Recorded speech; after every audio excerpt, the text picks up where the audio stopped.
Hello, hello. A very good morning to you guys. Yeah, as you can see, you guys can see the Netherlands because I'm really going to use that as a case study today. Hey, but let's start slowly. Let's really build into it. This is the weekly bulletin, and it's that Chris from Srtv London. As you know, today we'll be looking at what has happened within a week. A lot is happening in our country at the moment, and we'll be taking a quick look at that. But today's show really is about how we can grow the Nigerian economy. Do you know why I picked this topic or why I'm doing this? It's because sometimes we don't know why we are fighting. Why are we on the street? Why are we crying? Why are we on rampage today? Because there's no food on the table. Or because we're poor. When people are poor, they fight over little things. Things that are not important becomes important. That is where that's what we're going through as a country. For me, rather than joining the chorus of saying, oh, you're all corrupt people, you're all bad people, we must die, I am thinking of maybe we should be thinking of how to solve the Nigerian problem. And I always say the Nigerian problem, according to Labour, is not going to be solved. When you tell government, pay me, pay me, pay me, pay me, that's not going to help the issue. And young people telling government you are corrupt, do that, maybe that's not the solution. The solution should be, how can we be productive as a nation? And when we are productive, simple economists taught us that when your export is more than your import, you are a rich nation. Many people depend on you. And now we're depending on others for the food we put on our stomach. That is unacceptable. So that is why today we're going to take some time to look at the state of agriculture in Nigeria. And I'll be using Holland, which is the Netherlands, as a case study. I want to compare Nigeria to Holland in all I will do today. Not because I think we must be Holland, but my father said you imitate good things. If they are doing well and they can feed themselves and they are making 100 billion euros agricultural export yearly, quote me, 100 billion euros, they make it from agricultural export yearly. But we in Nigeria, we are sleeping, we are waiting for manna to fall from heaven, the manna being oil, because the only reason Nigerians are talking today is because manna is falling from heaven, and that manna is oil. The oil is not enough. Now we're on the street killing ourselves. That situation can only be unturned if we look at this important sector. Yesterday, I took my time to look at one important sector, but today I'm looking at the chief of it all, which every Nigerian can relate to, which is the state of agriculture. I was very passionate yesterday when I talk about what sport can do for us, how much we can make from sport. And I compare the Nigerian economy to that of the UK, where the UK generates 6.1 billion annually from only Premiership, English Premiership. They make that amount of money. Is Nigeria making any money? No. In fact, the young people who are supposed to be playing football and making money for us, they are the one kidnapping us. It's the same story today that young people, a country blessed with all this population, with the whole land, we can't even farm and make money. So Nigeria, you see, what is supposed to be a blessing to us become a poison. Today, I'm not going to look at this issue alone. I am blessed, and I'll be joined by a wonderful man. He's a lecturer at the Delta State University, Abraka. His name is Dr. BONNYFACE OPIA. BONNYFACE OPIA is an economist. Listen, you're going to see him. When you see him, you know. He's going to tell us how we got here, or maybe what we can do to get out of this without wasting so much time. Let me quickly bring in my guest on the show quickly. Hello, Dr. BONNYFACE. Yeah. Good morning and welcome to the weekly bulletin on Srtv. It's a pleasure to have you, sir. My pleasure too, being with you. Yes. Like I said, you're not just a lecturer, you're an entrepreneur. And that's why I felt sometimes people have skills. Yeah. You could be a good mechanic, and you might not be an entrepreneur in mechanics. You're going to only work for others, and you will not even understand how to make money with your skills. Exactly. So what you have is a combine. You combine entrepreneurship with skills, and that is why you are the right person to talk us through this. So first, let us know who you are. So for the purpose of my audience, I would like them to hear from you who Dr. BONNYFACE OPIA is. Okay, thank you very much. My name is once again Dr. BONNYFACE OPIA. I'm from Ndokwa area of Delta State, Nigeria. Presently, I'm a lecturer in Delta State University, Abraka. I have been lecturing since 2005. Before I became a lecturer, however, I had worked as an extension agent for the government under the Agricultural Development Program. That exposed me to the fundamentals of agriculture as it is in Nigeria, technology, innovation, and extension messaging. I have done some bit of farming while I was a student in university in the 90s. And I've also had the opportunity of visiting research institutes as part of my training while I was doing my first degree, master's, and my PhD. So I have a rounded picture of agriculture as it is.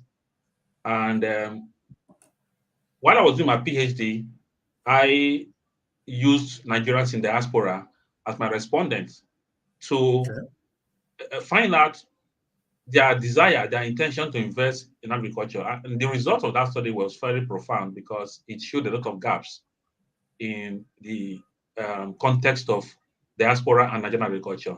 So I'm glad to share with you my thoughts and my experiences, and hopefully we continue to play our part to increase the depth of knowledge that's required to move agriculture in Nigeria to a desirable level. Thank you.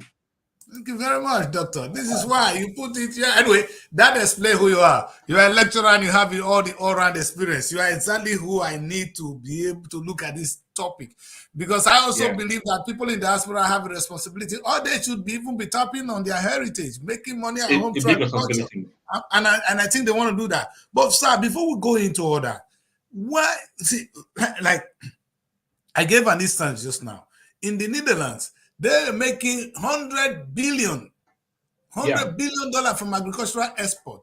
It was they intentionally planned it.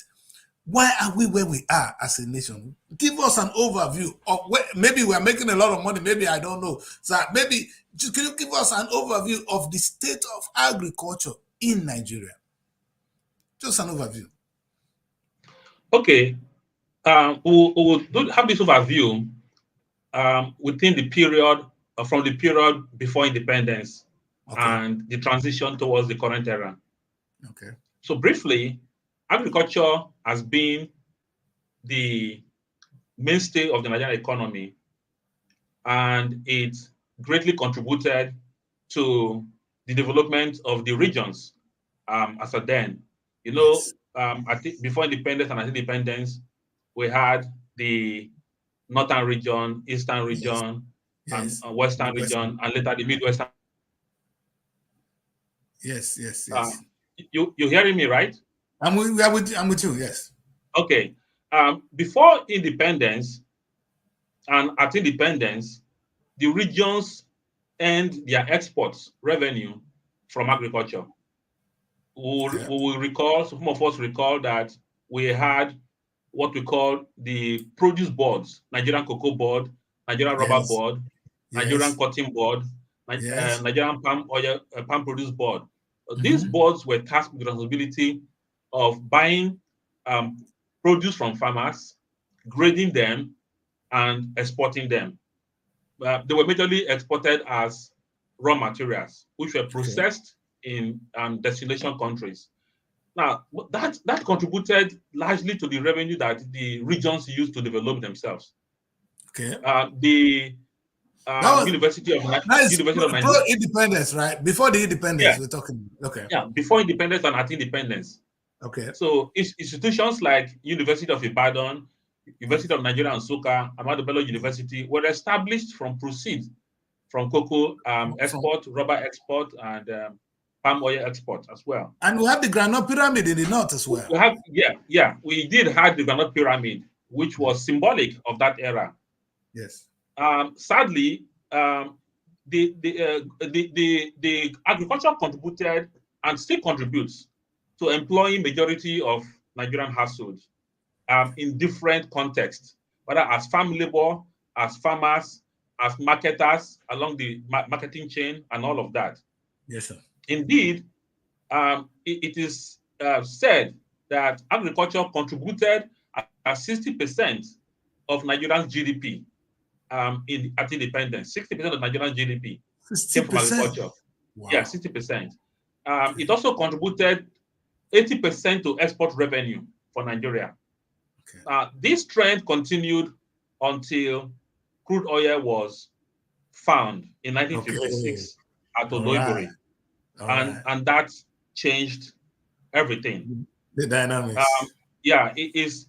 Nigeria has not recovered from that because at intervals of time, the price of crude oil increased to the point where it generated substantial revenue for Nigeria. As a matter of fact, it is said that Nigerians did not feel the impact of the civil war because Yes. of revenues that came from crude oil after when the war ended in 1970. You remember that Yes. oil was discovered in 1956 at Okay. Odoibori, and the war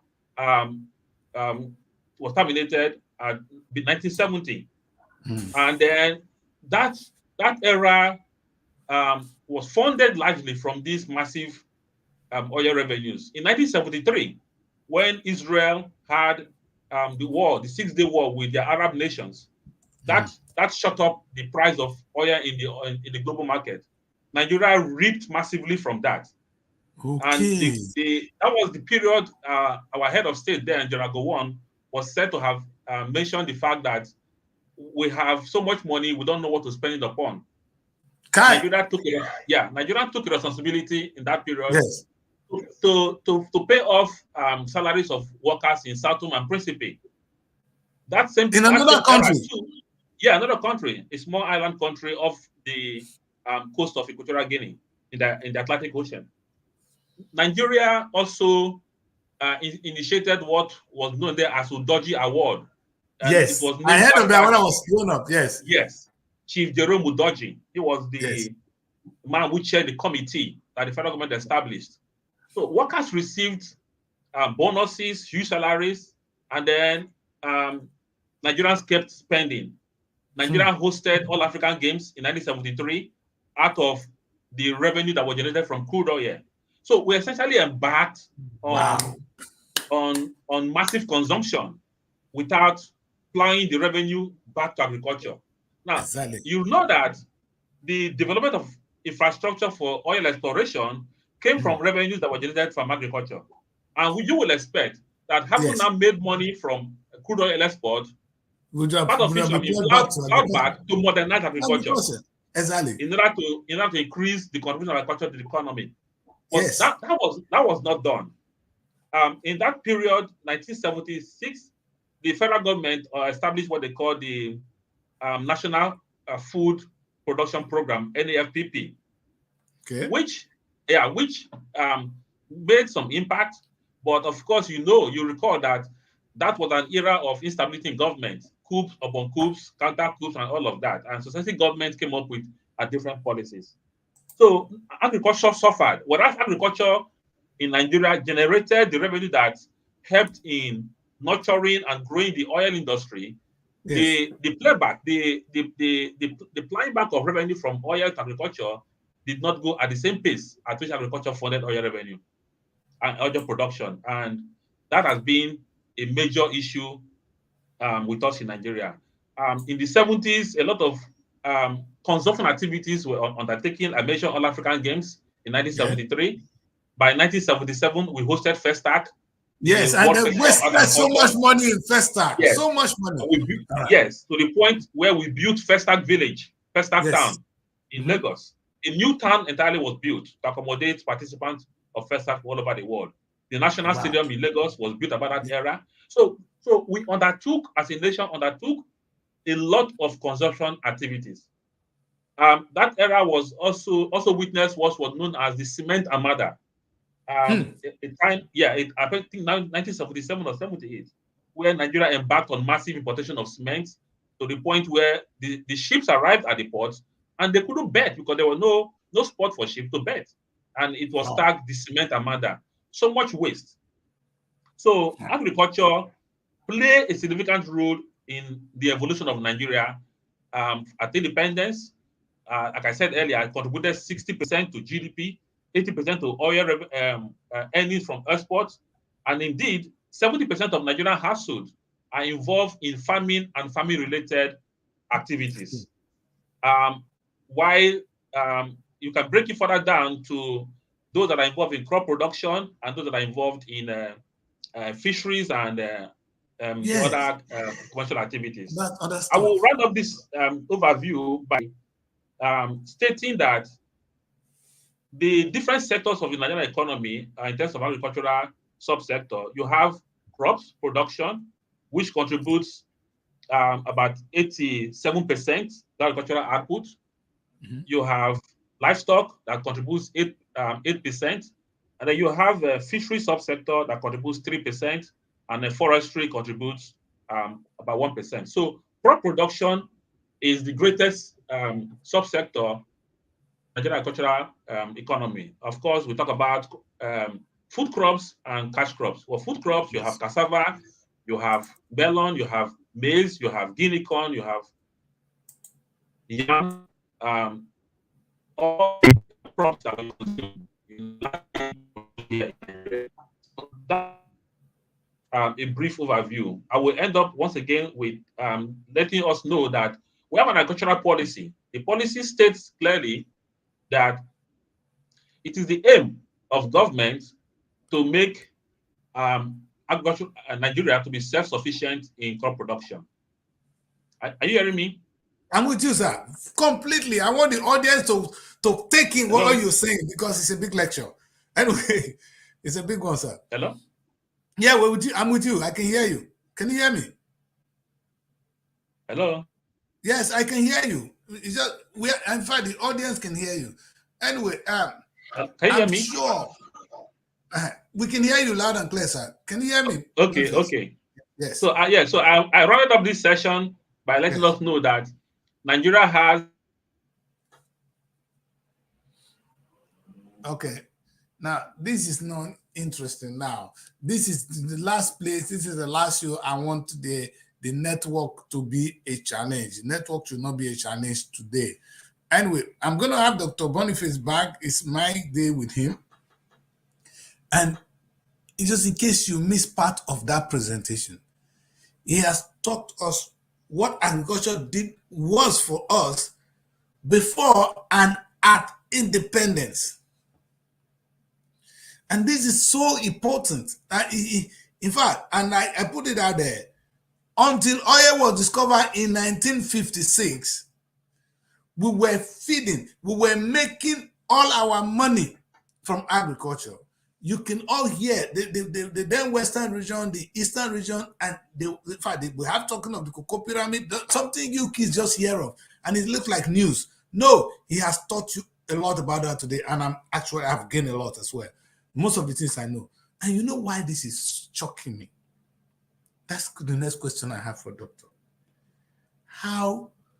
Why, or I just don't understand why we choose to neglect that huge part of us, because that is a part of us. When the white people came, what they saw in us, the only reason we were colonized were because of the agricultural potential in our land and in our people. Meaning they came, they didn't know there was oil. The British never saw oil with us. They didn't even discover it until they were still ruling us, and they were making money. You know, then of course the focus was to farm and take the produce to the West, which was what Britain was interested in. You know, they will farm in Nigeria, get cashew nut, take it, have the cocoa, they come and make their chocolate. You know, they cannot pyramid, nobody can get it wrong. And then the oil, of course, so many things. That was why they came. Now, my question today is, if the white people saw that and came to our land, and today we are, when I have Dr. BONNYFACE, I'm going to keep quiet. Doctor, it's like I have Doctor back. Doctor, are you back? Yeah, yes, I'm back. Thank you. Don't worry, Doctor. I know the network is fluctuating sometimes, so I'm always here. Yes. I'll be here. Yes. Yeah. So, Doctor, thank you so much. In fact, thank God you gave us a beautiful overview. It's all in record now. So, what I will ask is, how could we as a people, or why do you think we quickly switched from this beautiful thing that was making us money into oil? That was because oil becomes like a manna that fall from heaven. This is why I call it. You know, it's a manna that fall from heaven because we didn't work for it. All of a sudden, we discover something in our land and we find that we are rich. And we just begin to squander. And just to put it in perspective, Doctor. Yeah. Today, from the Buhari administration till now, of course, we know what happened during the Jonathan administration. Our minister, she's still in UK. She ran away with petroleum. Yeah. I just want to look at that. Then during Buhari said, no, I'm going to be there. But Minister of Petroleum, none of them pick agriculture. Today, Tinubu is Minister of Petroleum. He didn't see agriculture. Why are we, and now, and this is so good, Doctor. Today, children are on the street because there's no food on the table. And now the government say, I am not to be blamed. Who is to be blamed, sir? That's why my question is, who are we going to hold accountable for what has happened to us, for this misfortune? Okay, I will start by saying that all have sinned and fallen short of the glory. Yeah. Okay. The blame is on the glory. Okay. Yeah. The blame is on all of us. All right. And yeah, the reason why I say the blame is on all of us is this. Every human being is rational. In economics, we have what they call rational expectations and rational decision making.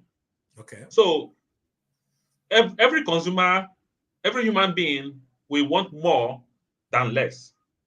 Fact. In economic theory. Yes. So now you are a farmer, you have been involved in agriculture, and then oil business comes up. You hear that people are making money from buying and selling fuel, buying and selling kerosene, and then you switch. You decide to abandon your farmland to now go and face oil business. Yes. So from the mistakes, the seeds were sown by the Gowon government.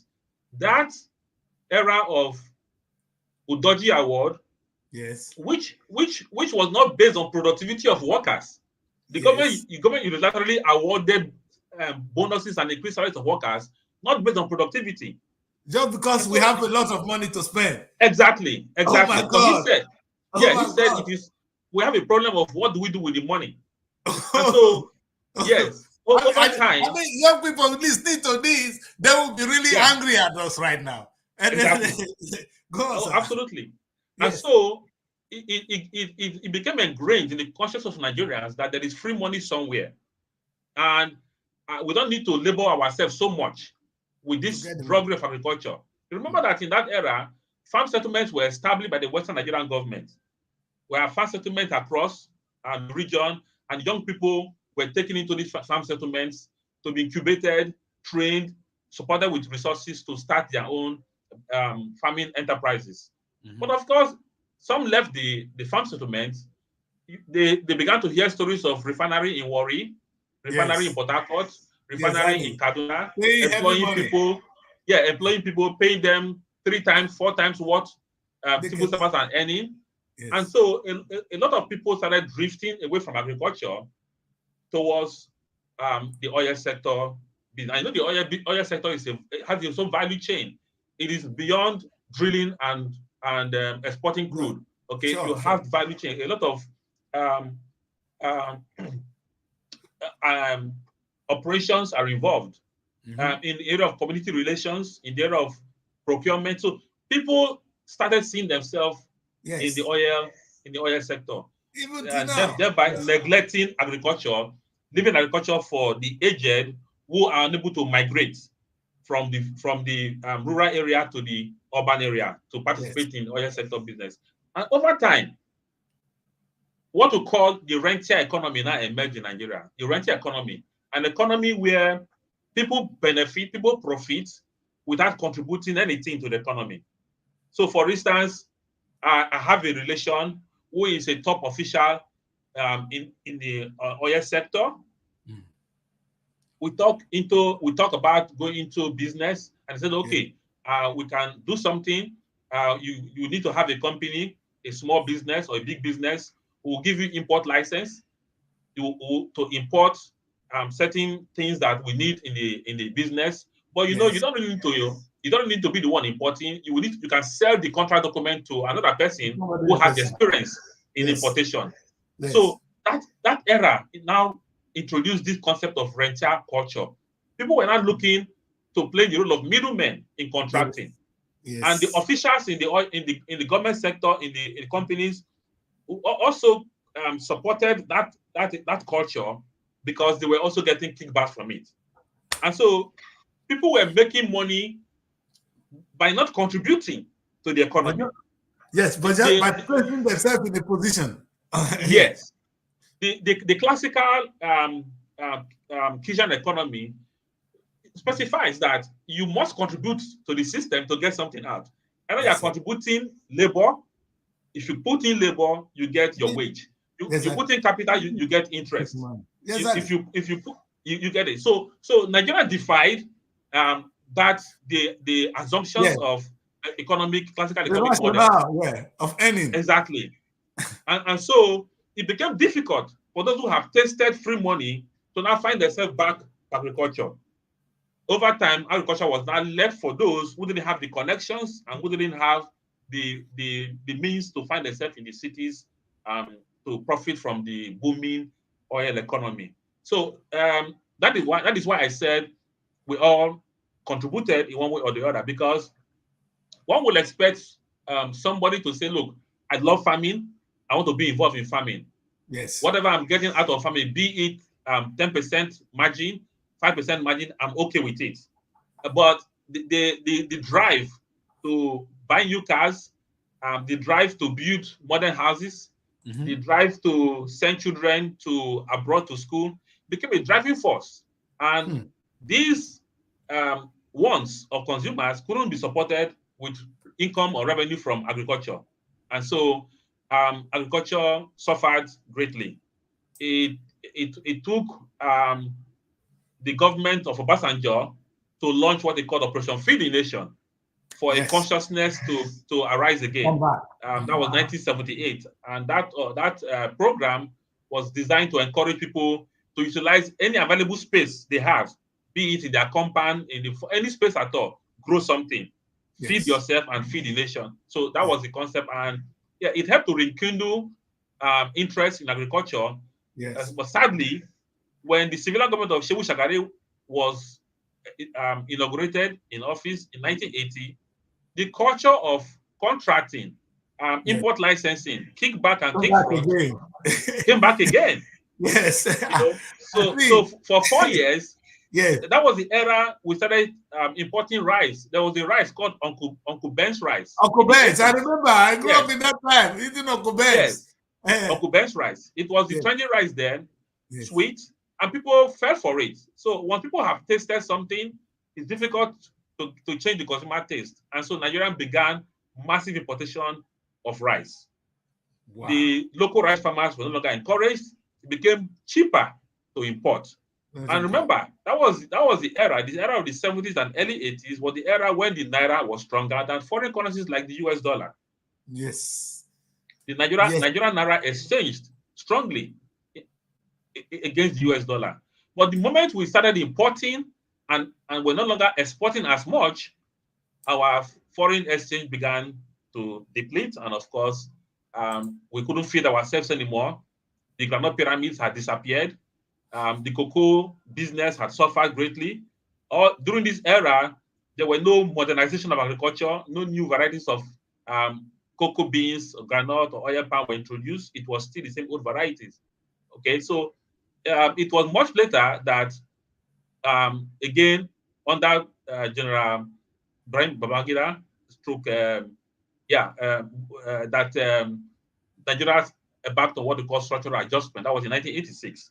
Yes. So we all contributed in one way or the other. Now, in the 80s, about 1985, 86, there was the massive exodus of Nigerians abroad began. That was the era of this Jakpa. That was when it began. When Jakpa started, yes. People went to school abroad in the 70s and 80s. They came back home because it was costing their families. It was costing their families much more money to keep them abroad because the Naira was stronger than the dollar. So people went to school abroad. They came back home because their parents would spend more keeping them abroad. And so, but they were later to regret because by 1984, when the military government overthrew the civilian government, the Naira had lost its value. And so people who had traveled out, who came back, realized that, oh, it was now better of them to have stayed abroad. They don't say that. So, yeah, so we all contributed. The government contributed. We as Nigerians contributed. We didn't discipline ourselves to say, look, you have to be involved in agriculture. You have to remain in agriculture. Take it as a career, make money from it, feed from it, and then, grow your family. So that is why I said we all contributed. For instance, now, those who went abroad, Yes. we expect those who travel abroad, particularly those who undertook what we call the two-stage migration model, from the rural area to the urban area, from the urban area to abroad. That is two-stage model. Yes. But when they go abroad, you will expect that they will be bringing back technologies that will help agriculture. Use machineries, for instance, use tractors, use knapsack sprayers, use equipment, planters, and all of that. But our people who migrated abroad, they come back with used television, use fridges, use vehicles. Yeah, I agree. Yes, it's good. Yes. So you left Belgian cars. It was about Belgian cars. Yes, exactly. So you left Jesse, you left Kwale, you left Ogara, you left Elume, you went abroad. I mean, you left these villages for Lagos. First step, second step, you went abroad. Yes. Theory expects that you're going to bring back resources that will help that sector from which you migrated originally, which is agriculture. But what they were sending back terminated in the cities. Use cars, use fridges, use television. So that is why I said we all contributed to it. We all. I agree with you, Doctor. Yes. That addresses that question. Thank you very much. Yeah, amazing, Doctor. In fact, I'm sure this is one of the best shows I've ever hosted. Thank you so much for. Thank you. You put everything in perspective, Doctor. Let's look at this. Yeah. Yes, we all have a blame, but don't you think as you were making this analysis, you did make mention of when Obasanjo just said Operation Feed the Nation. That was an intentional act. They say, okay, let us all go back into what we know best. We have oil, yes. Let us now plant our oil into what we have. What excuse would the Buhari and the Tinubu government have that they've not been able to come up with a concise or an intentional policy to revive agriculture at this difficult time? They came to office and they went straight into what caused us problem. They are more interested in the Ministry of Petroleum, not the Ministry of Agriculture. I want to hold the two of them accountable first. Because if they had come up and say, I am the Minister of Agriculture, perhaps every Nigerian should be looking at that. Do they have an excuse? Yes, sir. So don't you think the government is really responsible for this? Okay. I'll look at it this way. You are correct. Rather than say the government, we will say the persons in government.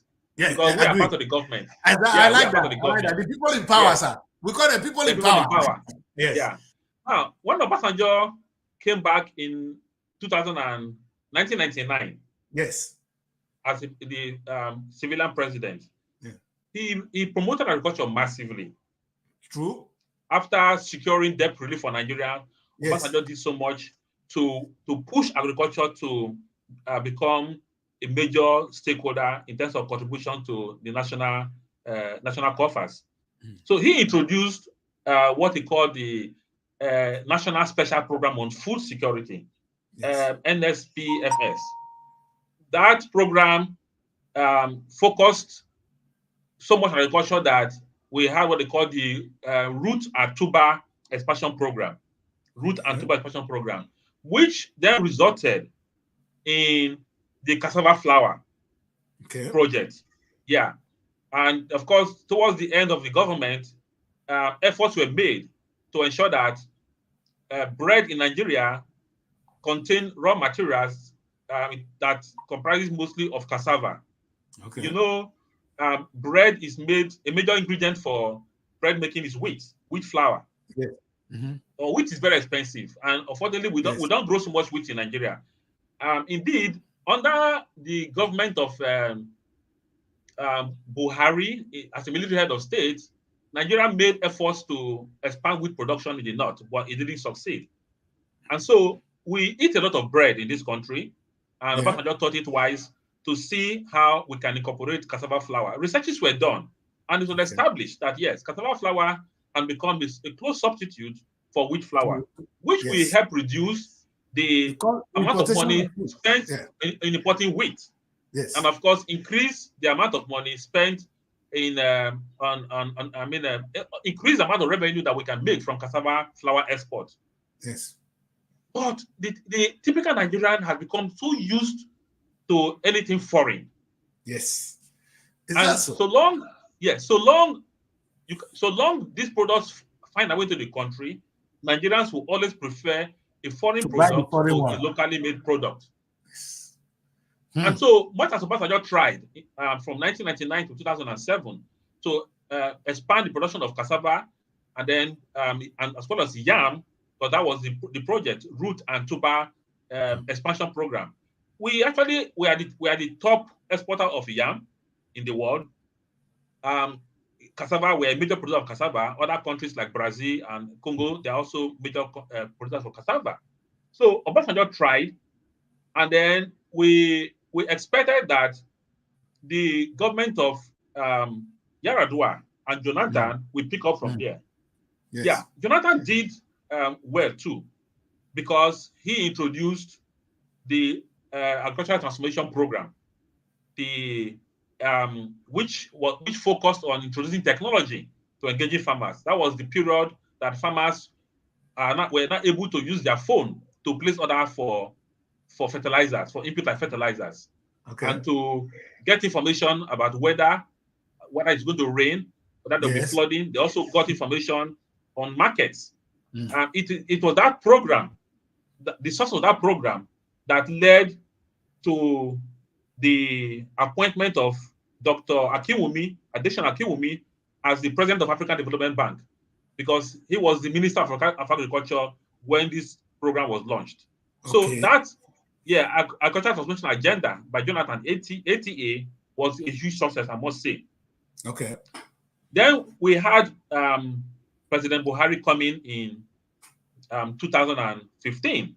And of course, like you said, he made himself Minister of Petroleum. Jonathan did not make himself Minister of Petroleum. He had substantive Minister of Petroleum, even though the lady later immersed herself in corruption. Yes. So now Buhari came up with his own initiative, which focused on Anchor Boaz program, what they call Anchor Boaz programs. The CBN, Central Bank of Nigeria, gave loans to farmers groups for them to produce. But as is typical of Nigerians, majority of the beneficiaries saw it as their own share of the national cake. The government also introduced a presidential fertilizer initiative and then a yam export initiative. But the fact that, like you said, that President Buhari made himself substantial Minister of Petroleum means he had deep interest in what is going on in that sector. Yes, in petroleum. Yes. We must be honest with ourselves. Every leader, every president, every governor, every local government chairman has his or her personal interest first before the interest of the people at heart. We shouldn't delude ourselves about that. Okay. So President Buhari made himself Minister of Petroleum because there are people whose interests he wants to protect in that sector, and he also wants to benefit from that sector. And so at the end, during his tenure, a plan was conceived to build refinery in Niger Republic. That is his special interest. Yes, that's his special interest. Okay? Wow. Because he didn't deny his connections with Niger Republic. His roots to Niger Republic, he didn't deny it, to the point where railway was constructed from Nigeria to Niger Republic.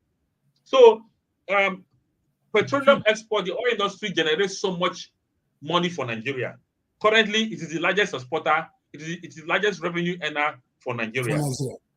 And so every president is interested in what is happening in that sector, because it will enable them create opportunities for the party members in terms of for the people around them, not for the nation. Exactly. So that's the problem. What they're doing is they're doing it for them, for the nation. Now there's this and even doctor, it's quite interesting, because all I can do is keep thanking you for what you're doing. Now I want to ask this equal question. I know they throw it at me because I wanted to talk about our mindset, which is something you'll be talking about as a people. Yeah. I really want to spend time on that too. But let's just take a look at the security situation in Nigeria. Even those who want to farm, if we have to be blamed, if we have to take some of the blame, those of us who want to farm, Most of people can't go to the farm because of insecurity. Yeah. And you also mentioned that those of us abroad today, we don't want to come back home with what we have. Because I was just thinking that, hey, I accused everybody in the diaspora, I said, you should be Joseph of our time.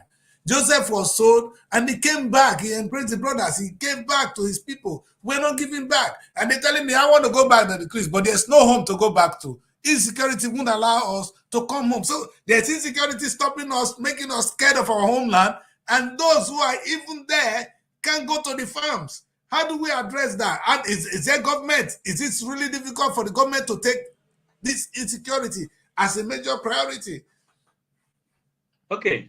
I will look at it from the context of the question regarding challenges and opportunities in the agricultural sector, because that is Yes, an issue that, the challenges first in agriculture. yes. The issue of insecurity in Nigeria, which is currently massively affecting agricultural production, reared its ugly head in the later days of the Jonathan administration, started with Boko Haram. Hi. Before this issue of insecurity came up, a thriving crime was armed robbery. Yes, Kidnapping was not a popular part of crime in us at Nigeria. all. There was no like kidnapping in Nigeria. Yes, There was not like robbery. kidnapping. Yeah, there could be armed robbery, and they Yeah. run.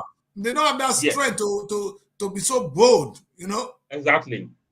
So with the emergence of Boko Haram, which of course came about by a mistake on the part of government.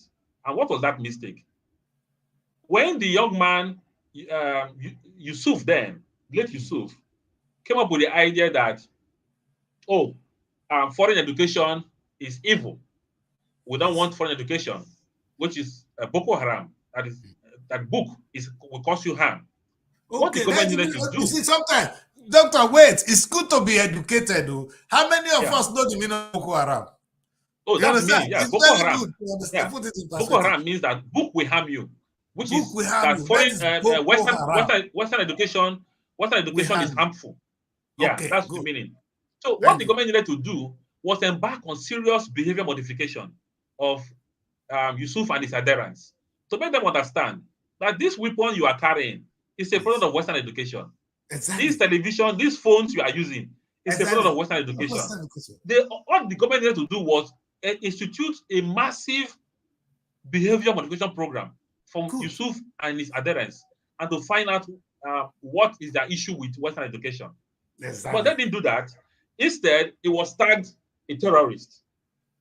And of course, we got to know that Yusuf was a product of the system, because according to stories, he was one of those who were used by the government of the time to achieve their goal of mobilizing voters, mobilizing votes, hijacking ballots. That is how they always get them empowered. Yes. That's how they get there. That's how they create demons. Yes. Government create demons. That's the story we told. Yes. Unfortunately, they fell apart, and then the young man took up arms and recruited his adherents. And because in the north there's a lot of illiteracy and limited enlightenment, of course, if you want to cause problem in Nigeria, put religion first. Exactly. And you will get supporters. You will get support. Even it happened in Christianity, even in the Christian fold. Just say in the name of Jesus, you have enough of, I will prosecute and decrease. Exactly. So government made the mistake of not re-rotating Yusuf and his followers. And then, of course, they took up arms and went started their campaign. Sadly, when he was arrested, as it is with Nigerian security, he was summarily executed. But what they couldn't execute was the ideology. The ideology was out. Yes. The idea is already there. And so his followers felt aggrieved and then went into the forest and started the campaign. And that is how insecurity became an issue for us. It affected agriculture massively, because you can be in your farm and you become a victim of kidnapping. A big farmer like Olufalaye, Chief Olufalaye, the former Secretary of Government to the Federation, he was a victim of kidnapping. Was he kidnapped? So, yes, he was a victim of kidnapping. Kidnappers invaded his farm and he became a victim. So insecurity has contributed to a drop in agricultural activity, especially in the north. It's also there in the south, but it's so much more in the north. And insecurity has its dimension. You have the aspect that has to do with insurgency and kidnapping. Then there's the part that has to do with clashes between herdsmen and farmers.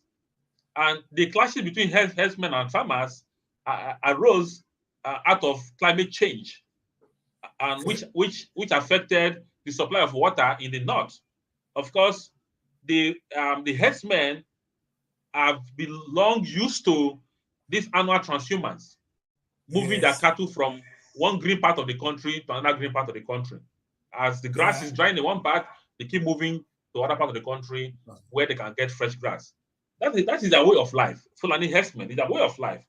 But it has gone to a point where they began to infringe on people's private properties. Because if I have a farm, a cassava farm, and you come into my farm, it's a private property. Of course. Even though it's in public space. It's trespassing, yes. So the herdsmen need to also understand that this farm they're entering is a private estate. It's a private property. Exactly. If for instance, every small farmer, even the farmer is farming one plot of land, you get to that farm, you fence it and get it, and somebody enters it, you have trespassed into a private property. Even whether it is fenced or not, that land belongs to you. Fenced or not, yes. But the herdsmen don't have that understanding. What they understand is that we need fresh grass for our cow, our cattle. Yes. That is just what they know. And so the issue of extension education for cattle rearers is also important. So insecurity has affected agricultural production, especially in the north. The amount of foodstuff that will normally come from the north to the south have depleted. The Benue belt has been a very big victim of these clashes.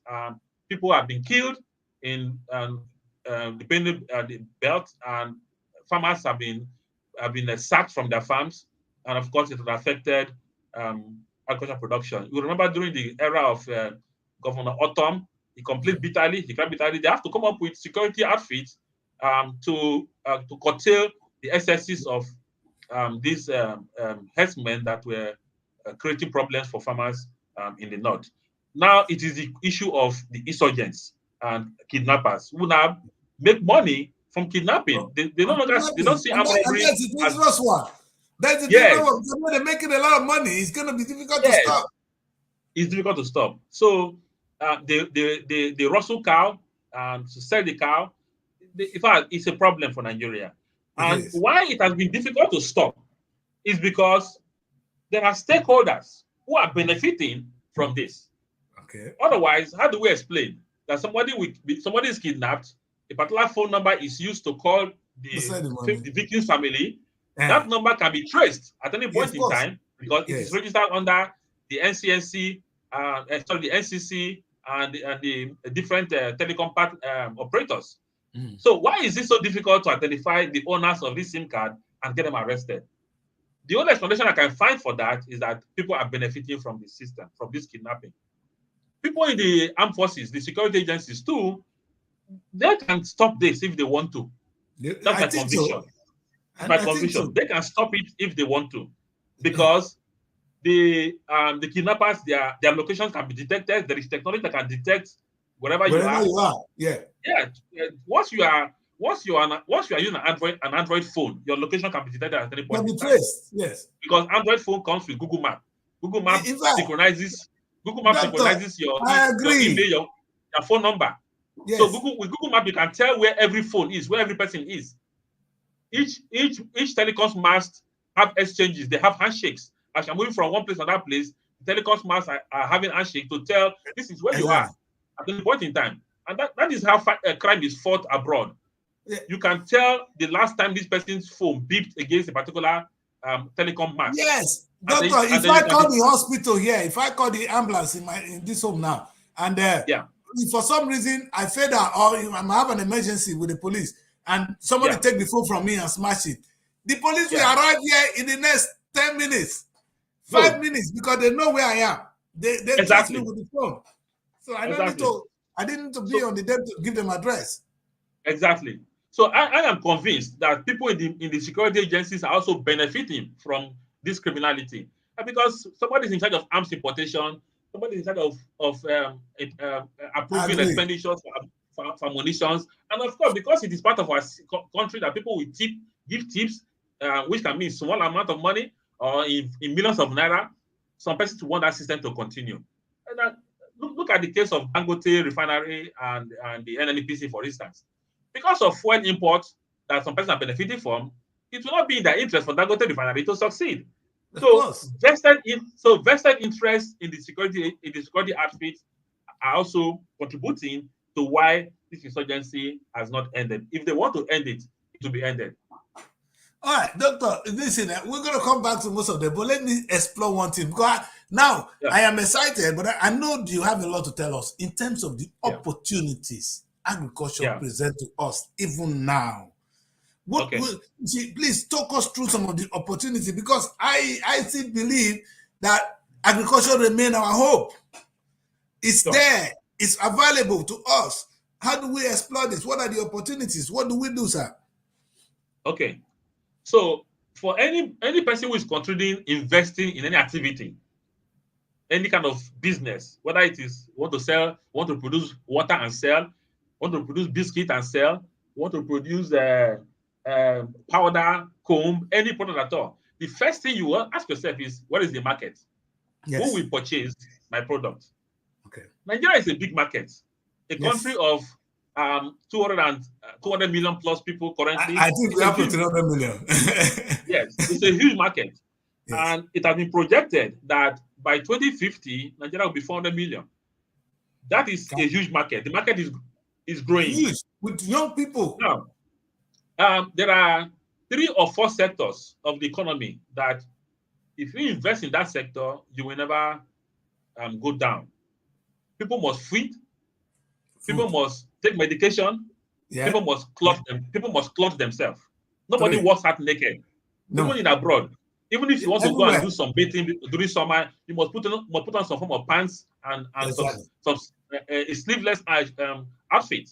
So if you go into the clothing business, you will not lose. You go into agriculture, you will not lose, because people must feed. And then you go into medicals, people must fall ill, they must take drugs. And then we can add housing to it. People must house themselves. So there is huge opportunity in agriculture because we have 200 million plus mouths to be fed. And then how do you go about that? We know that currently our people have become exposed to a lot of foreign food. The introduction of fast food outfits in Nigeria has also introduced elements of what we see abroad. Currently, fast foods are making a lot of money because we now have a generation of Nigerians that have become high flyers. People who don't see cooking as something they should get involved in.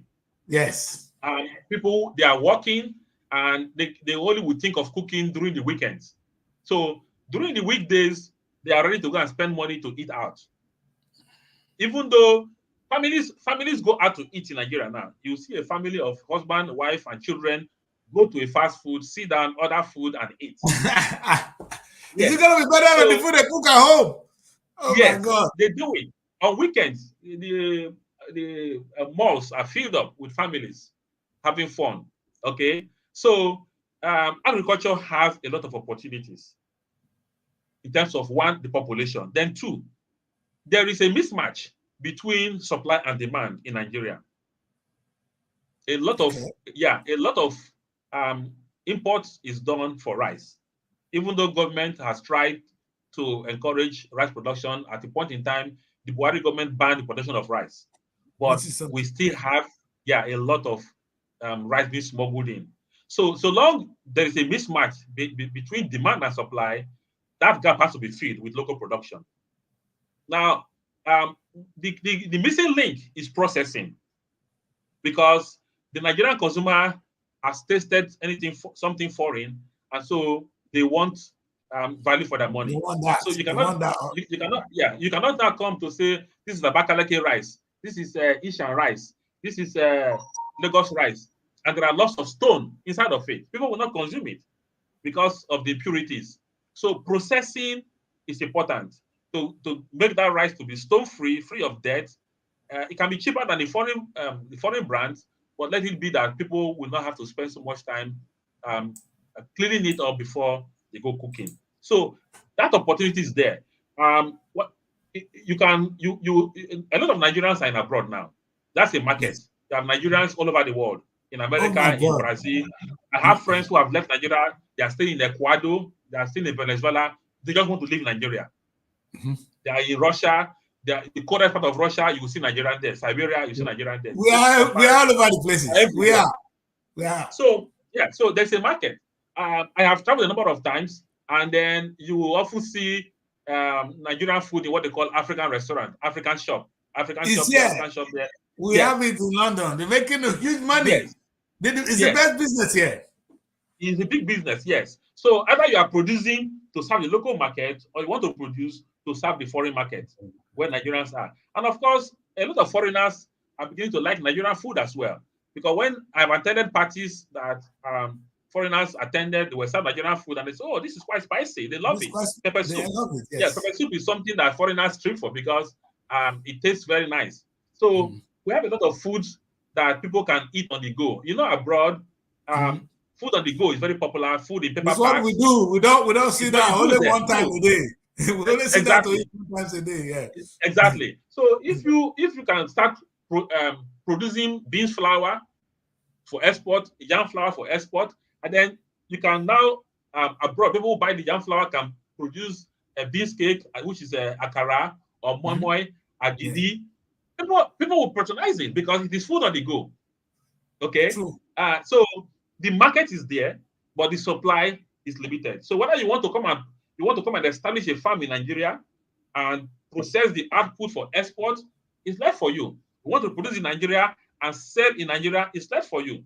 There is a shortage in amount of poultry that is produced. There's a shortage of eggs from poultry. There's a shortage of meat from poultry, from goats, from sheep, from pork, even from cattle, because we rely on cattle from the north. Yes. There are few ranches in Nigeria here. Years back in the 80s, there used to be a ranch at a village called Ofagbe in Isoko area of Delta State. You know, Ofagbe Ranch. But we don't have that anymore. So anybody who wants to invest in Nigerian economy, a diaspora want to invest, there are opportunities. You can focus on investing, processing, and exporting abroad. Yes. Lately, you see canned soup from China, canned banga soup from China. Canned banga soup? Yes. What? Really? Yes. So that is what I'm making. You can sell it to us. They will. And they sell it to us. Yes. This is our food. You get the point I'm making. You have they are thinking ahead of us. Okay. Definitely. So so anybody who wants to invest in agriculture should know that there is a market for the product both at home and abroad. And I will advise any of such persons to think about adding value, produce, process, and export. You make a lot of money from that. No, in fact, I thank you so much. I can tell you that there is a man that came from Nigeria. I want to use him as a case study. He came to London. He got some little issues when he arrived here. He's been an entrepreneur from day one. But he came to America and he was broke. And then he started to do some menial job to survive. Then the man said, this is waste of time. Long story short, later he discovered that, this pounded yam. People go to then all we eat in London was this flowers. Farina. Yeah, we bake it and we say because we want a bar or we want fufu and all cost. So that was what we were eating. When the man discovered that, he said, maybe I can bring in pounded yam. So the man processed the first pounded yam. You understand? When he dropped it in the shop, he didn't even believe anybody would take it. Today, that pounded yam is what Olu, we call him the Olu. In fact, I so respect him. Yes. He has taken over. People are now emulating him, making all brand of the same thing, which is started. And that is in London. So it's amazing that you were able to to put this and tell us some of the opportunities, especially for those of us in the diaspora. And Nigerians in diaspora need to work with Nigerians at home. When I organized the Nigerian Week, when I organized Nigerian Week, which ended a week ago, my focus was how we can give the people here the opportunity to come and invest. I can tell you one thing, sir.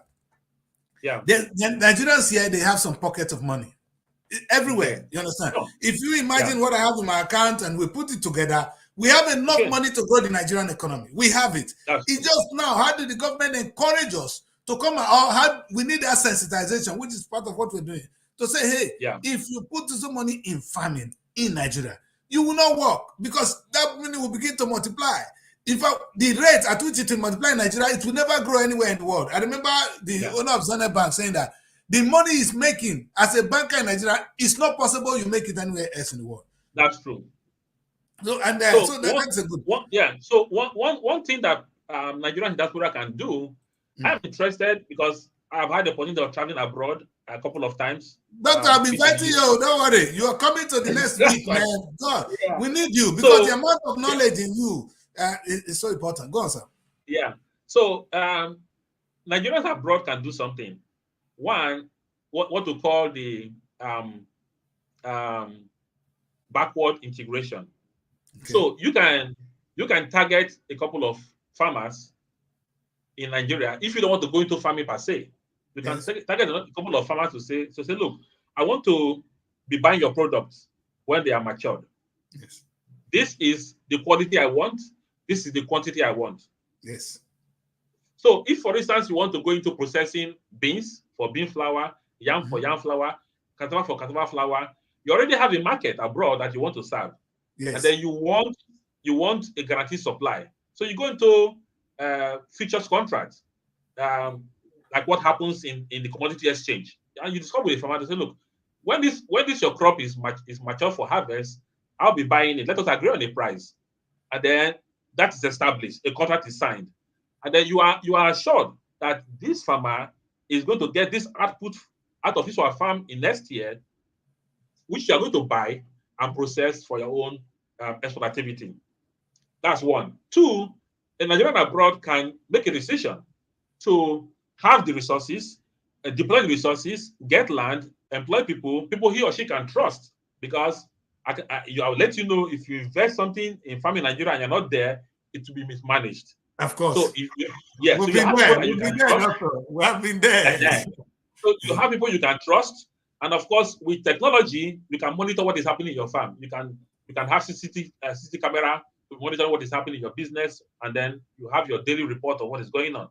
So you can invest in Nigeria, and of course, because you have invested in Nigeria, it means that on a regular basis you will be in town. Maybe once in a month or once in 2 weeks, you're on ground to see what is going on. As soon as the harvest is ripe, you process, and then you ship abroad. So those are things that Nigerians can do. And then one thing Nigerians can do too, I've been doing some studies in that area. You can start promoting Nigerian food to the point where foreigners will take as much interest as Nigerians in Nigerian food. It's very, in the US, I've been to the US a couple of times. You see Chinatown, and it's all Chinese food. You see Chinese restaurant. Americans eat Chinese restaurant a lot, Chinese food a lot. So let's go to the Chinese restaurant. And then there you have your buffet. You can eat as much as you want to eat. The fried rice, even plantain. Chinese people serve fried plantain in the Chinese restaurant. They have buns, they have puff. I've eaten them there. Okay. So Nigerians can also start organizing activities that foreigners will attend and have more of Nigerian food, grow their appetite, which will increase the demand. And of course, as demand is increasing, the exports also increases. So that is my thought on that, because I know it's not easy to completely relocate from abroad to Nigeria to come and be following up with different activities. So it's good you transit between both extremes to ensure that you maximize what you have invested in. You know, I cry every day when I see the state of Nigerians in the United Kingdom. Why did I say that? Is that we are now used to, which is where we're going to end this interview, we are now used to when you work, you get paid. You're comfortable Mm-hmm. wherever you are. You understand? Yeah. They get paid here. They believe they have Yeah. life. You know, Paycheck. and that A is the paycheck. biggest challenge we have as a people. Too bad. Yeah. And whereas you know that the hair our black women are using, you know, black women, they love hair. Mm-hmm. It is Mm-hmm. Pakistan selling it to us. If you come to the Yeah. street of London today, it's Pakistani selling Nigerian food. Good. Can imagine that. If you choose to just buy a van and you supply malt, Yes. and the same malt, if you import it from and you supply to Nigerian restaurant, you will not be broke. Mm-hmm. You don't have reason to work. You don't need to work for anybody. So the area, the opportunity, agriculture offers to those of us in the diaspora cannot. I just made mention of Olu food. Today, Olu have a big farm in Nigeria. He now has his own farm where things are now. He grow it. So because exactly the point. In fact, we have we have the opportunity, and I hope that many of us. I think there's a program coming up, Doctor. I will be calling you personally on that one because a lot of people want to have one or two programs in the UK. But Doctor, we will not be doing justice to this show if we don't talk about this attitude of Nigerians, which goes back to we're going back to the oil and the agri sector now. I think right now we are used to a sense of entitlement. A Nigerian is entitled. Now, if you ask people what are they fighting for, the first question you ask them, did you work for it? They will say, the government have enough money. You know, sometimes even when I say to you lecturers, you know, sometimes you asking the government to pay amount of money. And I ask them, is the system producing that money? You understand? Where is the government going to get the money from? It's coming from oil. The only reason we are talking today, we are asking government, we're making demand from government. It's not because of what we have contributed to the state. It's what the state owes us. And that is a challenge. For instance, now, you see let me bring this little figure in. Everything about Nigeria is about revenue sharing. The federal government have 53%, the state gets, and the local government. So this is the destiny we discovered. And this destiny comes from oil. The money they are sharing is oil money. Yeah. And until this philosophy change, how are we going to really grow as a people? Even now, let's take about, I'm going to come to the government. This is the government side of it. Then let me talk about labor went on strike. Labor demand a particular amount of money from the government that, I will not, if I don't use the whole labor, I will get confused. Let's say Ministry of Agriculture. They are angry, a part of labor too. They say, hey, you need to pay us so amount of money we are entitled to it. Then the question I ask myself is, does that ministry make that money? Where are they expecting the government to get that money from? Oh, yeah. Now, the states, you see the states and the federal government, do they ask this percentage they are sharing? The question I ask them, where do you people get the money you are sharing? Manna fall from heaven. That's why they are sharing money. Otherwise, they have not worked for it. The federal government, if you ask Tinubu government, since you came to power, have you earned any money from Nigeria? No. The state governors, how much have you earned for your state? Zero. Local government, forget about them. How can we survive as a people if this mentality does not change, both from the government side and from the public, from the private sector? Okay, it's a tough one for us as a country, as a people, to intentionally work hard to address these issues. It will require a leader, a president that will inspire change for this to happen. Thank you, sir. Because when people get used to a particular way of life, a particular thing, it fits into their comfort zone. And living that comfort zone sometimes becomes very difficult. Become part of our DNA. Yes, it becomes difficult. Yes. So it's just like when you give a child something sweet to lick. As soon as the child finishes the first batch of what you gave he or she, the child start crying for more. One more. Yeah, want more. And you struggle to keep up with pace until someday you just say, hey, you have to stop this. You have to stop this. So it will require a leader that will be sacrificial, that will see that Nigeria is on a wrong track, that will make a decision to say this has to stop. It was reported recently that bribes that were given by Nigerians in 2023 totaled 200 billion naira or so. Total bribe. Now I don't know who did the maths, who did the calculation, how it was computed. Yeah, Okay. but that is a report. Now it has become a way of life. Yes. For a Nigerian to expect bribe something. Yes. What I would call it bribe or gratification. Any yes. name, yes, yes. Any name, yes. If it is not given, the journalists, they call it the brown envelope. Yes. If it is not they color it exactly. Now, yeah. If it is not given, you are considered as unserious. Yes. In abroad, I know that when people serve you, you give them tip. It's volitional.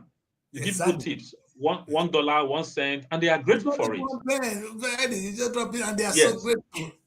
Yes. And it goes into a copper. It doesn't go individual. Yeah? Yes. But the case of Nigeria is that it is negotiated. You don't just give voluntarily. It is negotiated. This is what I'm going to get out of this. Yes. Otherwise, I will not treat it. So it has become a way of life. And like I said earlier on, it will take a leader who will block the multiple holes that have been opened for money to be stolen from the system using various means. Let us agree on something. Okay. We as a people, we have relations who are in the public service, who are civil servants, who tell us stories of what is going on in government. Yes. Who will tell you that this road that you are seeing that was constructed with 1 billion, the amount actually spent was 200 million. Yes. They will tell you that this community borehole that is said to have been built with 200 million naira, the actual amount that was spent constructing that borehole, extending that borehole, was 50 million. So we have a situation in our country where people get into a position of authority. They use their position to gather money and other resources from the system to take care of themselves and their nth generation. Those that are not even been born, they plan for them. Yeah. So it has become a way of life, so that if you find yourself in a position of authority and where you can use your position to influence the stream of resources for the system, and you don't do it, they will say something is wrong with you.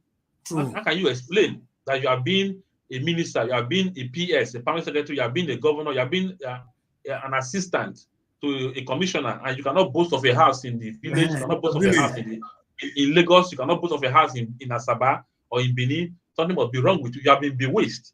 They will make you know that. So we know that when we hear government say the budget for this year is 900 million naira or 1 trillion naira, we know that probably 40% of that money is going to private pockets through contract over invoicing of contracts. Yes. It is already there in the system. So it will require a leader who is altruistic, who is visionary, who wants the country to progress, to block those holes that have been opened over time, through which money is stolen from the system, to block those holes, and for those resources to now be channeled into actual projects that will benefit the common man. You will attend a program, for instance. You are invited, for instance. I've been invited to speak at some events organized by government agencies. They will tell you your honorarium is this amount of money, but this is what you will sign for. And I decline. I say I won't be coming. Yes, I decline. I don't participate. Even if I'm going to make 1 million and you are taking 2 million from it, I will not accept it. Yes. I don't accept such. So, but there are people who you will give such offers to. They will even tell you, please, next time remember me. So there is this. Yes. So in the public sector, there's what they suffer from what we call the abundance mentality. You are in abundance. You have a lot of resources at your disposal. There is a lot of resources that is yet untapped, but you have this feeling that if you don't take so much today, you may not get your share of it. That concept of my share is your turn, is our turn.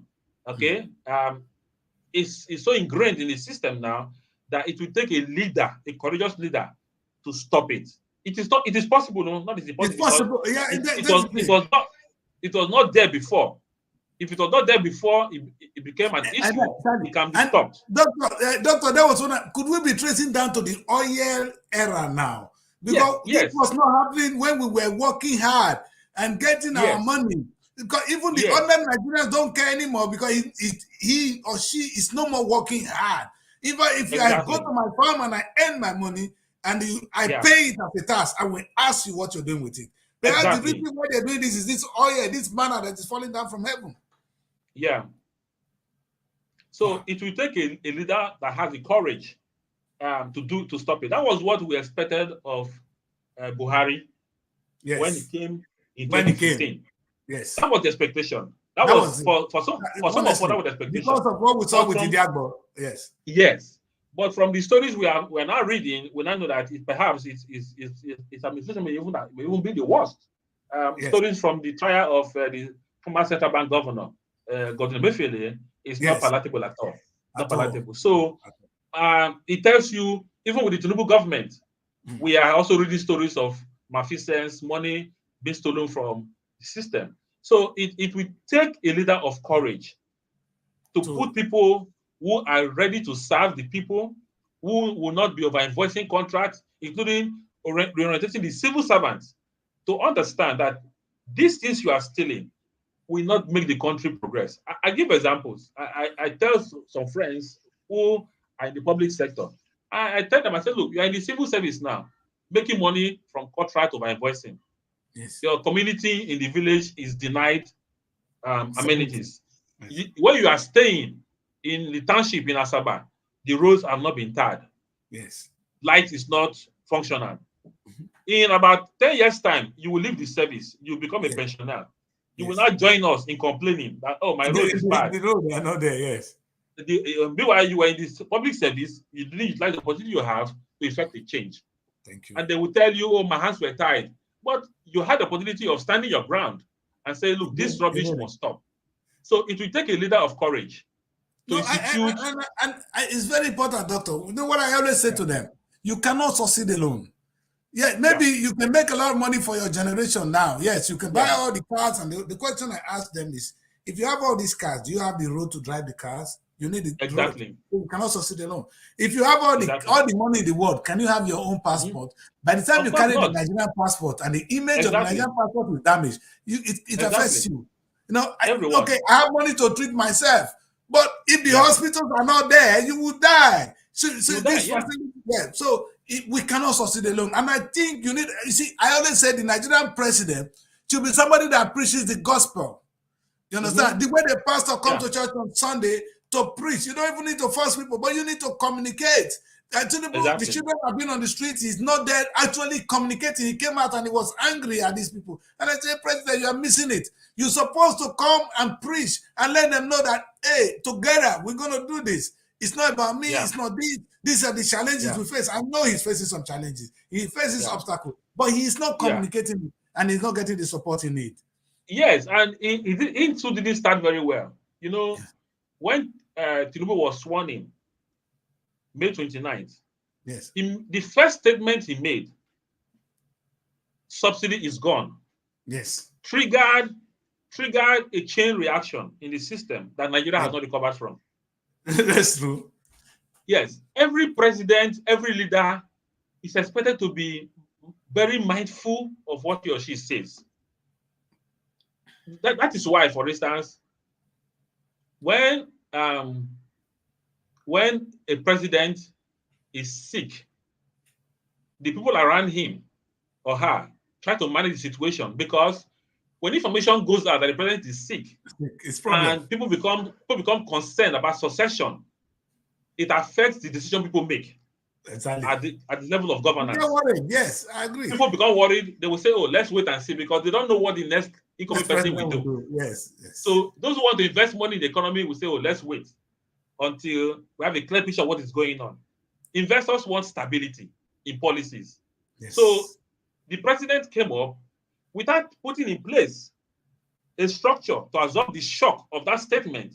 He just made the statement, and within weeks, within that same day, the fuel stations petrol station increased the price of the fuel. And then immediately. Yes, immediately. Everything begins to go down. Yes. Yeah. Meanwhile, there was no need for that statement. That statement he made, there was no need for that statement because Buhari had already made it clear that in the budget for 2023, there was no provisions of subsidy beyond May, beyond June. Yes. It's already in the budget that we didn't provide for subsidy.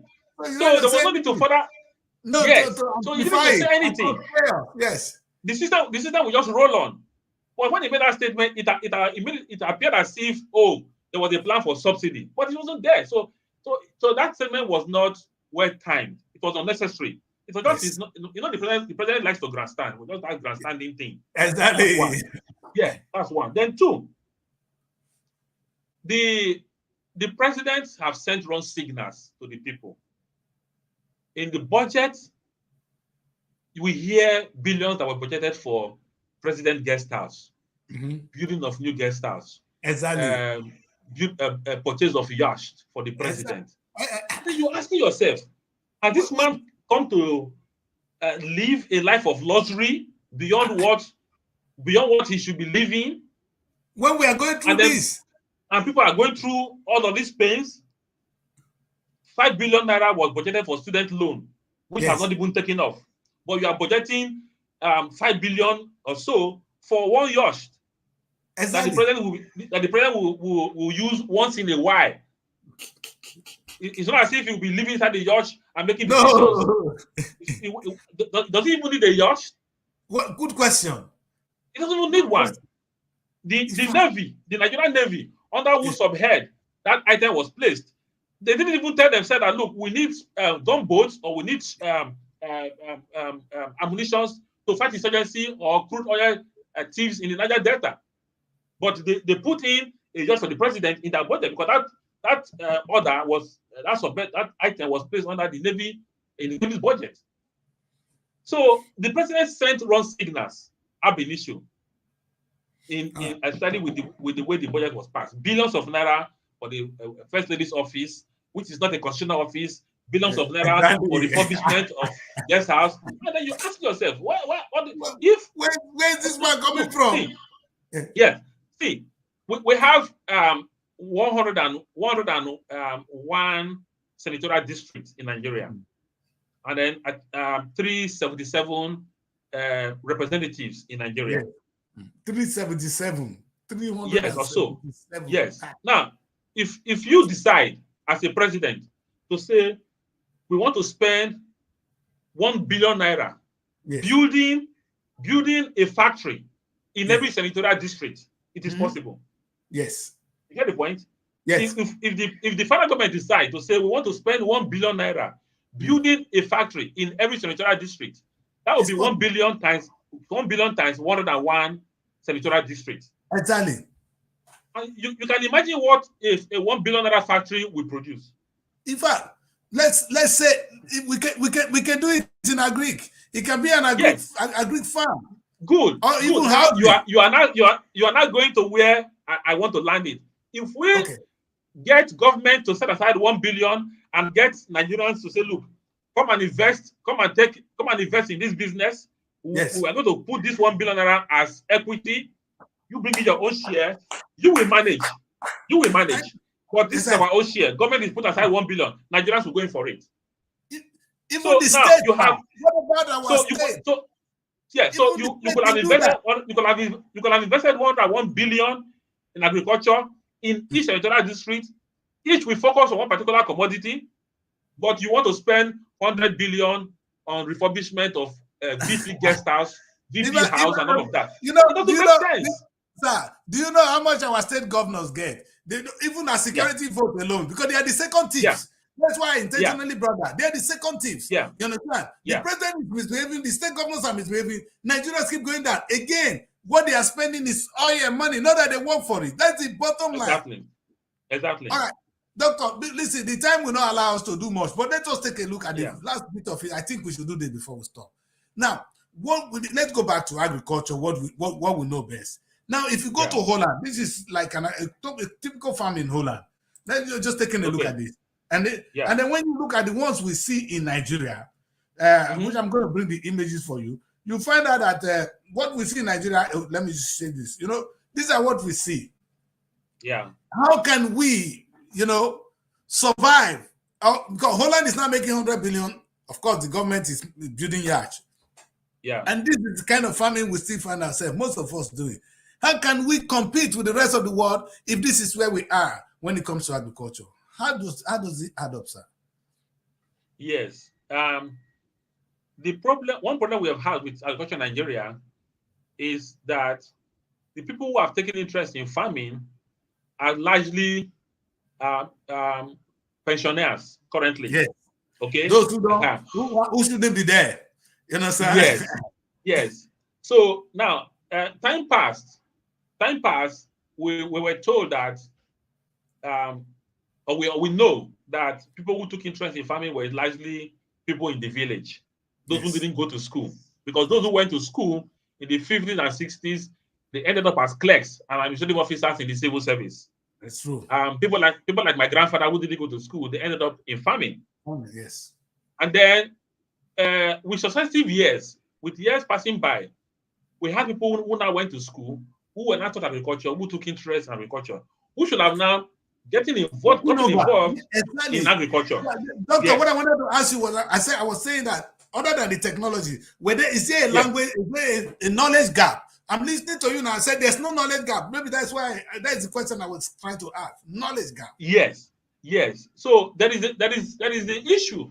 That is the process that has been created in the minds of Nigerians that farming is difficult. Farming is tedious and all of that. That's one. Then two, we have not succeeded in getting to commercial agriculture because of our land tenure system, our land holding system. Okay. Families own land in Nigeria. True. Communities also have their own land, community land. And then these lands are partitioned year in, year out to family members to go and do their farming. Yes. But for us to get to the level of advanced agriculture like you showed in Holland, as in some other places like in Kenya, where agriculture is in large scale, or South Africa, we need to have a generation of people who will see farming as a business, take interest in farming, get support from government, and be ready to take loans from banks to expand that business. So we need to have a generation of Nigerians who will be enlightened, educated, and equipped with the mindset of be ready to take the risk that is involved in farming, to go into farming and to make money from it. Not as it is currently, where farming is still at the level of subsistence.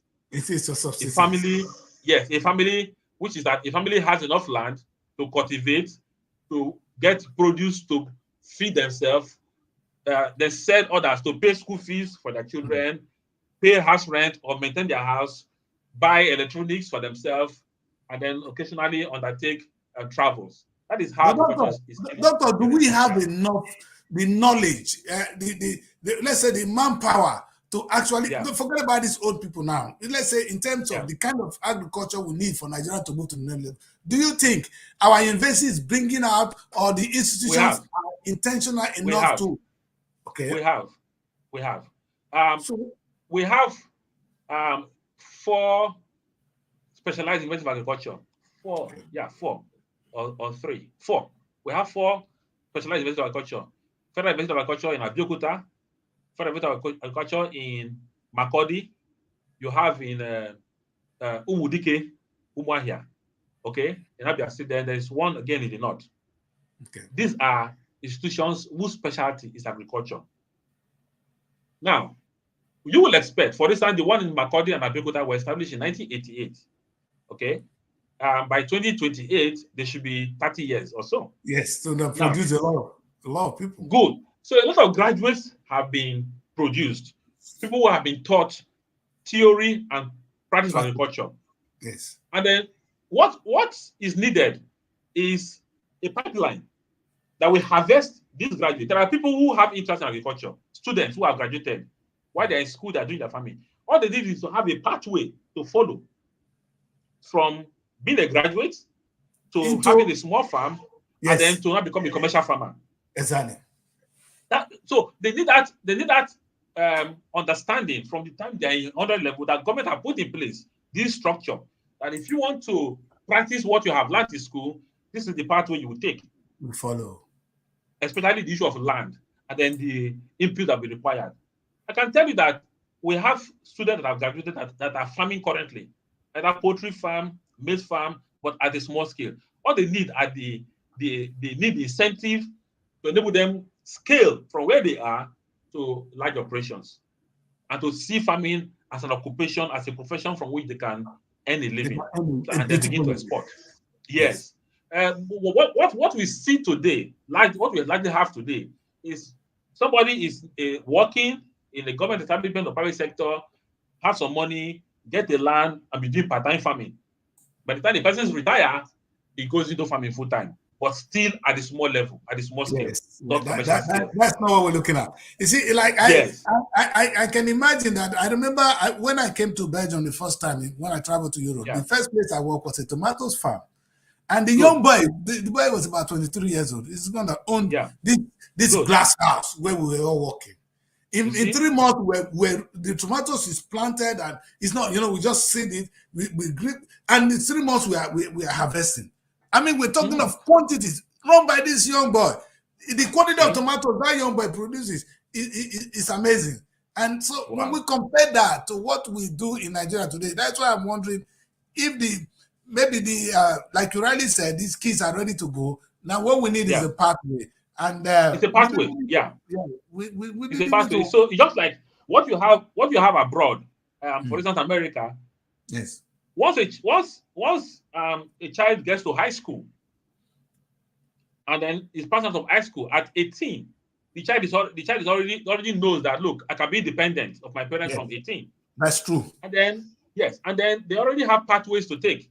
Those that want to be plumbers, those that want to be technicians, those that want to be carpenters, those that want to be electricians, they already have pathways. Those that want to go to college, universities, they already have their pathway. So not everybody is interested in going to university abroad. No. As a matter of fact, I do know from my experience traveling that those who are plumbers make a lot of money from plumbing work. In fact, don't call them. If you have a plumbing problem, don't call them. Listen, I have an electricity problem in my studio. The guy came, it was 250 pounds for just him to leave this place, just to come. Good. So sir, maybe is again, this is why I said wages is important, but are we making it? See the whole thing, we're going around one cycle. The solution is there. Is there, doctor? Yeah, it's there. So like I said, what we need first, are there people who would like to take farming as a career? There are. Okay. What they need is an assurance that this farming I'm going into, I will get the necessary support, not the politicized support.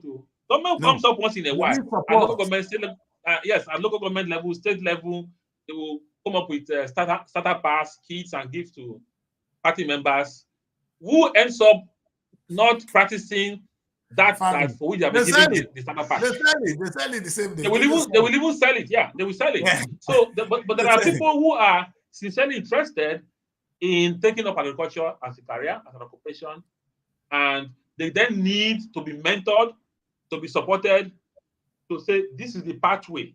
This is how long it's going to take you to get to where you want to be. But in the absence of any such structures, they are ready to fly their CV to get employed by a bank, by a telecoms company, an insurance company, and all of that, to earn money and then to move on to the next phase of their life. So long that there's no assurance or guarantee of a pathway to take, not many youths are interested, will take interest in taking agriculture, because if you pick up a career in a bank, there's a pathway for you.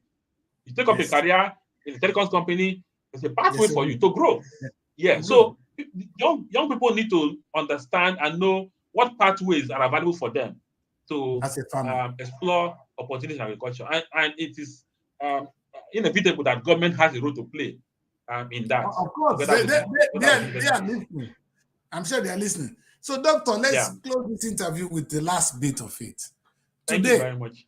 the banana we eat in the UK, this is very sensitive to me.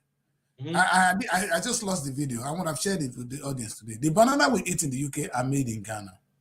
Some set of people went to Ghana, took acres of land, and they farm banana. Every day, a ship loads of banana is. In fact, I don't know how they fly. I'm sure it's aircraft filled with banana comes to London. That's what we eat. And I'm wondering if Ghana cannot partake in this. Where is our beloved country, Nigeria? I can just imagine what will it take. So my question: what will it take for the government to encourage foreign investment to come and actually participate in what we have by working with the local farmers? Because when I say local farmers, I'm talking with the expertise. I'm talking to you now. Most of things you said today, listen, this is why they said there's difference between a farmer and a farmer. You understand? You're telling us where the history of Nigeria come from, our challenges, and where we are down to date. That is deep knowledge. But how do I tap on this knowledge to make it so beautiful by making, maybe identify a product? Listen, Oyibo, they eat banana, they don't care where they from make them. Yeah. You understand? They eat potato, they don't care where it is made. In fact, if it is made in Africa, they'll pay more for it because they believe it's organic. Yeah. So how do we now take advantage of this as a people by encouraging these people to come and work with us? If not even the white people, those of us in diaspora, let us, how do I even come back? What incentive, what can the government do to really motivate me to say, let me call Dr. BONNYFACE after this show and say, listen, BONNYFACE, how do we get a farmland, an acres of land and grow banana and have it as a proof so that I can, because money is everywhere. If you have the proof that you're going to make money, people will be interested in making money. I only need to talk a lot and I'll get there. So what do the government need to do? Because we need to be part of this. Okay, so I will look at it from the economic perspective. Right? Yeah. In economics, yes, there is something we call market failure. Okay. In economics, the mechanism that regulates behavior is the forces of demand and supply. Exactly. When you demand for something and there's a supplier, an agreement is reached. True. If a supplier can't get somebody who wants to buy his or her product for several reasons, including price, we'll call it market failure. That is, the market has not been able to balance the interests of the supplier and the consumer. And when there's a market failure, government intervenes by introducing policies that will stimulate the consumer. If, for instance, the price of items are too much in the market, government can do something such as erasing tax. Okay, for the next 1-2 months, those who are paying personal income tax, you won't pay your tax. Yes. That is additional revenue. That's additional income for you to go and spend. Yes. And that will stimulate those who are produced to now sell their products. So, in the same vein, we have the labor market, just like we have the consumer market. Now we're talking about producer market now. Yes. If people are not taking interest in production, in going to farming, government has the leverage to intervene. Okay. Yes, and there are several ways of intervention. If, for instance, people are not willing to take up interest in farming for whatever reason, it is government that can stimulate that by introducing programs that will serve as incentives to attract people into farming. Wow. Government can guarantee purchase. So, for instance, government can come and say, look, if you accept to go into wheat production or cassava production, for instance, yes. For every ton of cassava that you harvest, we are giving you 100 naira, 200 naira, 1,000 naira. Exactly. That becomes a stimulant for us to go to the yes, if you produce enough yam for export, because government knows that when you export the yam, you will earn foreign exchange. Money. Yes, and you can't spend it. You can't spend the foreign exchange in Nigeria. You have to spend your naira in Nigeria. So you have to sell that foreign exchange to the Central Bank of Nigeria. Yes, that and government then have enough money in the reserve exactly, to booster its borrowing capacity. Yes. So as it is, we can take it that there is a failure in the market for production, the producer market. There's a failure, Yeah, that's a in the failure sense there. that, yes, those who want to go into farming may not have the land, and if Yes. they have to rent land, they need money. Yes. Now, having rented land, they need to cultivate the land. They may not Yes. have the money to buy the inputs. All they have is the enthusiasm. That's the only thing they have. Yes. So it is government that will not intervene in that market to now make it possible for them to get involved. And then government also knows that, look, farming is a risky business. We need to provide them with insurance. That Yes. should you have crop failure or Yeah. animal failure, should your crop fail, should your Yes. animals die, insurance will then pick up the bill. Exactly. So, and we have a government insurance agency called NAIC, Nigerian Agricultural Insurance Corporation. So government need to intervene, not in the political way, the way they do it now. No, They do it political. they know what we're saying. They Not gather political intervention, sir. yes, they bring party members together, give them money, so yeah, go and do farm, and those people don't do the farming. So it still rests on the government. And why it is important for government to do it, like I said earlier on, is that government will benefit from foreign exchange earnings. Government will benefit from taxing the commodities. What about the employment, the insecurity that will be reduced, good. And the economy? See, and oh man. Yeah. And then when these products are processed and sold in fast food restaurants, government make additional money from VAT, from VAT. Exactly. So it is in the interest of government to encourage agriculture to grow to the commercial scale, and then put in place mechanisms for processing, for storage, and all of that. You go abroad, you go to supermarket, you see corn in off season. You will see all products off season. They have it all around because they preserve it. All around, yeah. There's a food bank here, sir. And we have exactly. Food bank. Yes. I have in some parties I've attended in America, I know that maize is like a compulsory item in the menu. Maize is often served before they bring in the other food stuff. You understand? Yeah. So government needs to intentionally intervene in a pragmatic, not political way, because much of what they do these days is largely politics. It's politics. It's largely politics. Yes. Party member. It is seen as a means of compensating party members. Yes. You know, and then those who are genuinely interested in farming don't get the resources. But at the end of the day, they will still tell you we empowered 1,000 farmers, we gave 1,000 farmers input, we gave them fertilizer, but it's not reflecting in the economic activity of the country. Yes. Yeah. The truth is that our government, maybe it's you said something that the government with a vision and who is not afraid to face challenges. You understand? Because definitely it's in our DNA already to take or to benefit from what we did. So we eat from what we did, because the oil is coming from nowhere. We're not participating in it. We just know we have money. Yes, it's just falling on us. You understand? And that's the problem we have. So to move from that and into the hard work that ends is going to be an issue. Now the government, if government is clever, like you really said, is to take a little bit. You know, Sanusi said the money we have now, this oil money, should be used as seed money, not something we share. We sow our seed so that we can get something better. And I agree would have been a perfect place. Unfortunately, the government is not aware of this. Well, Doctor, thank you very much for joining me. Thank you so much. To have more time with you, but I will not take you longer than this, Doctor, because we have. I want to call you again, and we have more to do.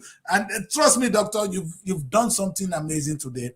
You threw light on the state of agriculture in Nigeria, and we are blessed to have you. Thank you so much. And when we have people like you, then we have hope.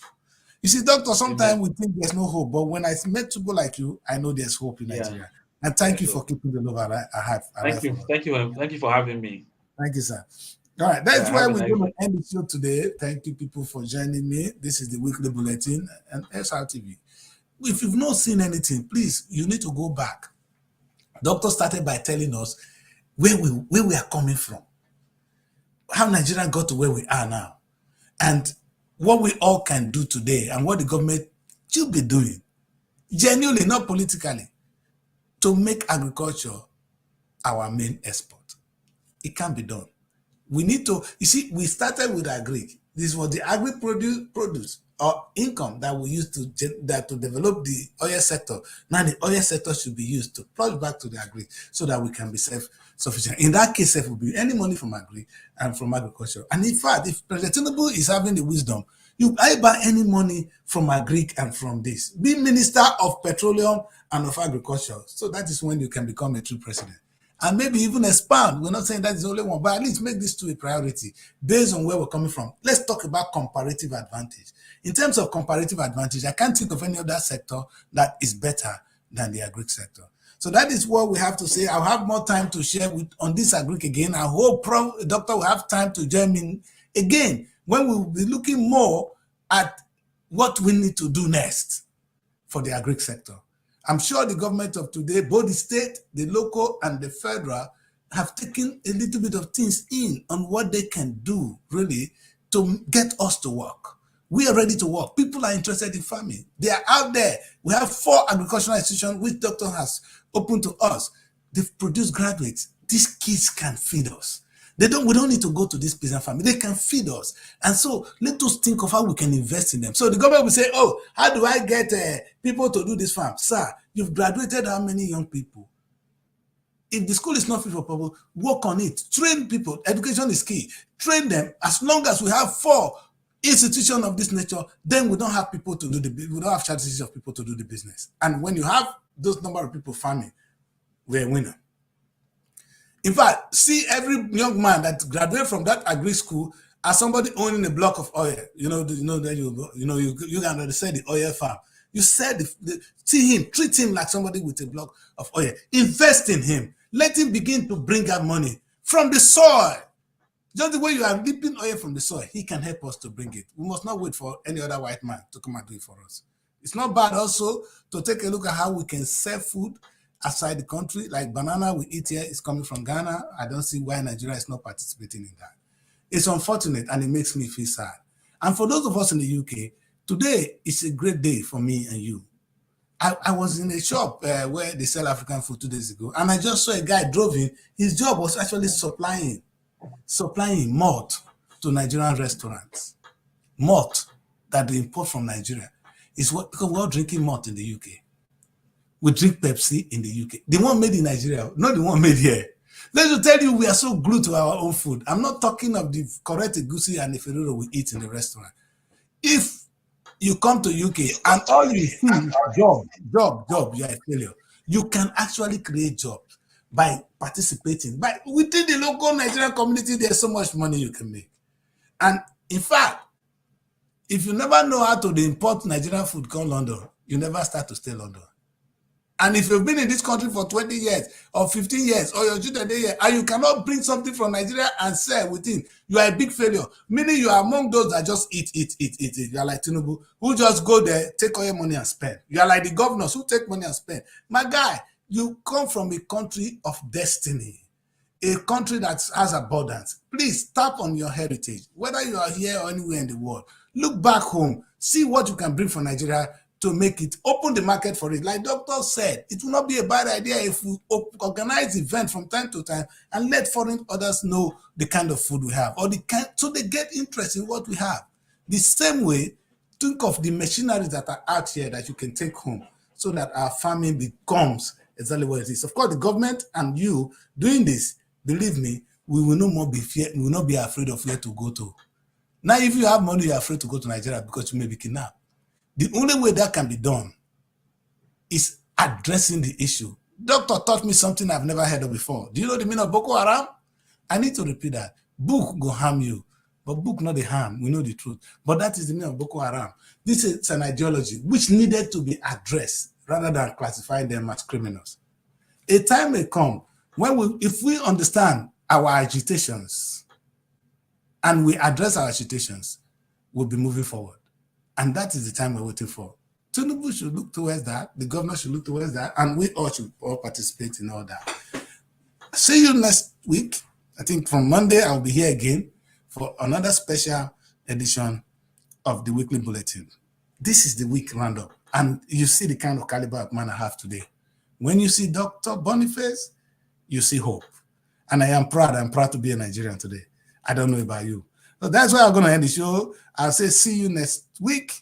My name is Daddy Chris, and this is Srtv, London. See you. Bye. Looking for a home away from home in Abuja? Look no further than Srtv Shortlet Apartments. Our fully furnished apartments offers everything you need for a comfortable and relaxing stay. Unwind in spacious rooms with exquisite ambience. Cook delicious meals in our well-equipped kitchen and relax in our comfortable sitting rooms watching your favorite shows. And guess what? 247 Wi-Fi available. But that's not all. Srtv goes extra mile by providing a car to take you around town during your stay. No need to worry about navigating public transportation or hailing taxis. Explore Abuja at your own pace. Book your Srtv Shortlet apartment today and experience the perfect blend of comfort and convenience.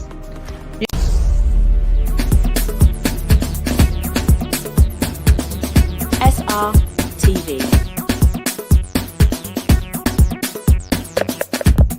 Innovative content.